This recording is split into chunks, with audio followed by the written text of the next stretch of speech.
In the late 1990s, Ja Rule and DMX both made their debuts in the New York hip-hop scene, signing with producer Irv Gotti and Def Jam Recordings. Born in Yonkers, DMX had a gravelly voice and an unpolished, aggressive style when he released It's Dark and Hell Is Hot in 1998. In 1999, Ja Rule from Hollis, Queens, collaborated with Veni Veti Vexi on the follow-up, which featured the track Holla Holla and combined pop, R&B, and gangster rap. The first partnership was arranged by Irv Gotti, who had DMX, Ja Rule, and Jay-Z in mind for a supergroup dubbed Murder Incorporated. The three worked together on songs like It's Murder and A Murdergram, but a full-length album was not possible due to egos and conflicts, especially between DMX and Jay-Z. Their spat began when DMX accused Ja Rule of imitating his distinctive gruff delivery. Supporters and critics of DMX and Ja Rule drew comparisons between DMX's earlier work and Ja Rule flow on Veni Veti Vexi, with DMX accusing Ja Rule of copying his style. When DMX and Ja Rule collided at a Chicago airport, their beef was strengthened. The group received a call from DMX, a close friend of King Ko, the head of the Latin Kings at the time. A convoy of perhaps 10 cars full of Latin Kings members approached Ja Rule as he was ready to leave the airport, essentially trapping him and alerting him to the fact that his life was in danger. Members of the Latin Kings and people with knowledge of the matter claim that DMX might have asked someone to place a hit on Ja Rule at that time. Ja Rule received a straightforward message, "You only alive because of me," signifying that DMX had made the decision to allow him to live that night. Numerous interviews and YouTube documentaries have described the incident, and some claim that Ja Rule would have been killed right away if DMX had said it. Diss tracks and public pronouncements were the result of the growing beef. When Ja Rule insulted DMX at a club in 2002, it is said that he had someone point him out instead of entering the club himself.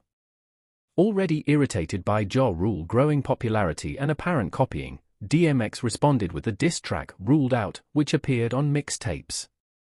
Tensions continued despite Ja Rule's initial avoidance of a frontal comeback, claiming that he preferred to do things in secret.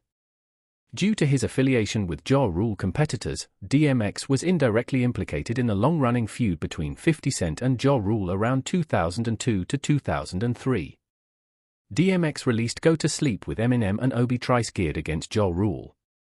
Ja Rule retaliated with his own 2003 album Blood in My Eye, a hate song directed at several of his competitors, such as Eminem, DMX and 50 Cent.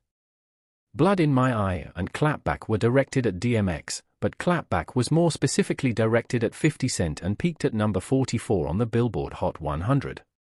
When DMX responded with Where the Hood At, the lyrical confrontations intensified. During DMX's incarceration in 2005, a mutual acquaintance named Irv Gotti set up a conversation, marking the beginning of efforts to put the rivalry behind them. DMX agreed to put the hatchet down. But it wasn't until 2009, when Def Jam 25th anniversary was celebrated at the VH1 Hip Hop Honors, that the conflict was finally put to rest. After that, Ja Rule wrote on Twitter that they had made up and recalled their past successes with Swizz Beatz, mentioning their long-standing friendship.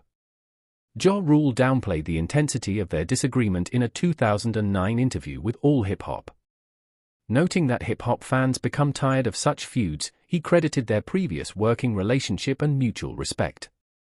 When DMX passed away on April 9, 2021, their story came to a sad end, and Ja Rule reflected on the past and expressed grief. While DMX's legacy lives on through his songs and stories shared online, Ja Rule is still performing and reflecting on his career. A combination of personal insults, stylistic rivalry, and the wild rap scene of the early 2000s fueled the feud. It manifested on talk show appearances and diss records and was fueled by public altercations such as the Chicago airport brawl and charges of imitation. Their 2009 VH1 Hip Hop Honors reconciliation, which spoke to their mutual respect and their shared history, was a mature resolution to the feud.